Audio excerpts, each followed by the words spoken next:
ରାତିଟା ରାହୁଲର ଜୀବନକୁ ବଦଳାଇ ଦେଇଥିଲା। ସମସ୍ତେ ଶୋଇ ଯାଇଥିଲେ, ତେବେ ସେ ଏକା ଟେବୁଲ ଉପରେ ବସି ଆଖିରେ ଲୁହ ନେଇ ବହି ଖୋଲିଥିଲା। ରାହୁଲ ସବୁବେଳେ ଏକ ମଧ୍ୟମ ଧରଣର ଛାତ୍ର ଥିଲା। ସେ କେବଳ ପ୍ରଥମ ହୋଇପାରୁନଥିଲା। ସେମାନଙ୍କର ଶିକ୍ଷକ, ଅଭିଭାବକ ସମସ୍ତେ କହୁଥିଲେ ତୁମେ ଚେଷ୍ଟା କରୁନାହ। କିନ୍ତୁ ଏକ ଦିନ ସେ ତା ମାଆକୁ ଚୁପଚାପ କାନ୍ଦୁଥିବାର ଦେଖିଲା ଓ କହୁଥିବାର ଦେଖିଲେ ଯେ ମୋ ପିଲା କିଛି କରିପାରୁନାହିଁ। ସେଇ କଥା ରାହୁଲର ମନରେ ଗୋଟିଏ ଅଗ୍ନିଶମ ସୃଷ୍ଟି କରିଦେଇଥିଲା। ମୁଁ ସମସ୍ତଙ୍କୁ ପ୍ରମାଣ କରିଦେବି ଯେ ମୁଁ କିଛି କରିପାରେ।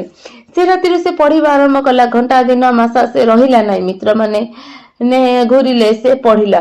ଅନ୍ୟମାନେ ହସିଲେ, ସେ ଚୁପଚାପ ପରିଶ୍ରମ କଲା।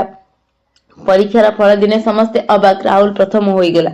ସେଇଦିନ ମାଙ୍କ ଆଖିରେ ଆଉ ଲୁହ ଥିଲା, କିନ୍ତୁ ସେଇ ଲୁହ କେବଳ ଖୁସିର ଲୁହ ଥିଲା। ଏଥିରୁ ଆମେ ଶିଖିଲି ଯେ କେବେ କେବେ ଜୀବନର ଏକ ଯନ୍ତ୍ରଣା ଆଗାମୀ ସଫଳତାର ଅଗ୍ନି ହୋଇଯାଏ।